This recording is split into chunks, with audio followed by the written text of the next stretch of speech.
What's up guys, Stark here. In today's character spotlight we're going to take a look at Saber Lily, which was the free servant that we got for pre-registration on the game.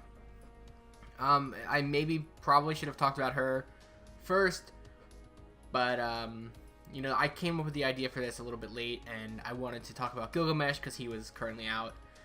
But anyway, we're gonna finally get to Saber Lily. Now I'm gonna throw up her art on the screen. She does have some pretty cool artwork, especially her Max Ascension artwork. It is really nice.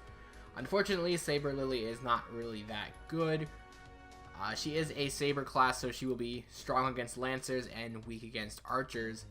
And her max stats at level 80 will be 7,726 attack and 10,623 HP.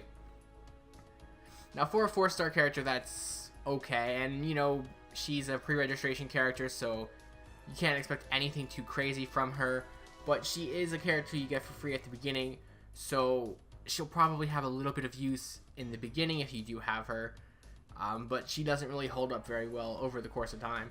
So for her servant skills, her first skill is going to be Intuition B, and that will receive numerous critical stars. It is a self-buff.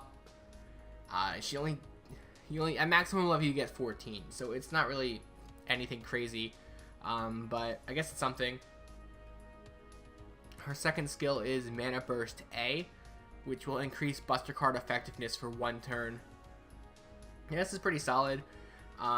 It is only a self buff, but her Noble Phantasm is a buster, so you can combo that together pretty well. She's basically like a watered down version of the 5-star Saber, so obviously it's not really going to be as good.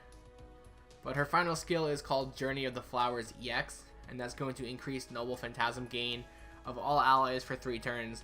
Now this skill is pretty useful, especially early on in the game, but unfortunately it's her 3rd skill, so you have to ascend her a couple times in order to get it. And by that point you're probably going to have a better team to make better use of skills. So it kind of is irrelevant at that point, but if you do need it, it is always nice to have Noble Phantasm gains on your skills.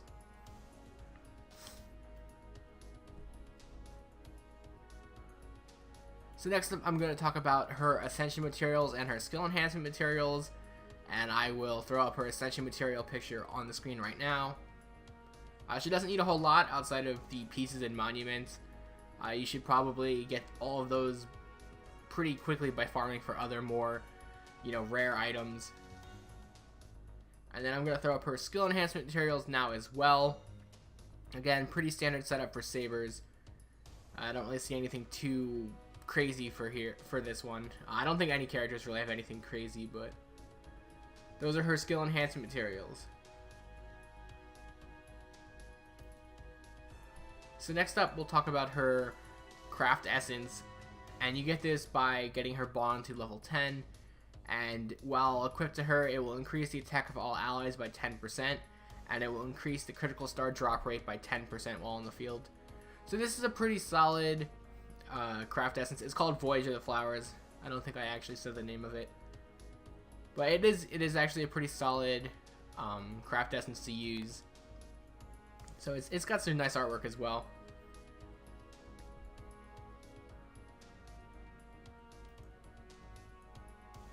So next up here we're going to talk about her command cards and her Noble Phantasm. So she has 2 arts, 2 buster, and 1 quick command card. So you're going to probably utilize her in a art or a buster team. Her Noble Phantasm is buster as well, like I said previously, and that does heavy damage to all enemies. That's it.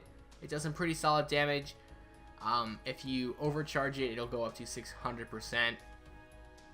It also restores HP as well. Let me not forget that. At max level, it will restore 5,000 HP, which is a pretty good chunk of HP. Now you might be wondering how you level up her Noble Phantasm, because you can't pull her. She was just a special pre-order bonus.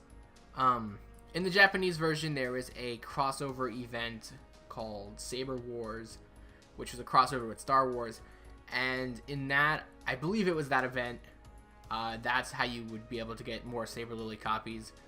I imagine the global release will get a similar event with the release of the Last Jedi film. I think that's the name of the new Star Wars movie. Whenever that comes out, I imagine we will get some sort of Star Wars crossover event with the Saber Lily character in it.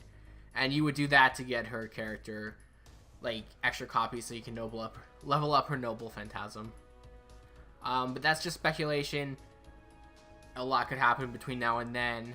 They could not give us the event at all. They could give us a totally different event with the character. I don't know what they're gonna do, but that's how you did it in the Japanese version. As far as I know, that was the only way you could get extra copies of Saber Lily.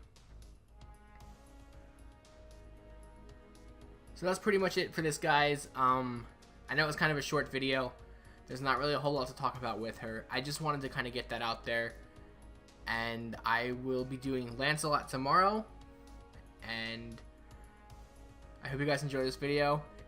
And I'll leave you with Saber Lily's Noble Phantasm.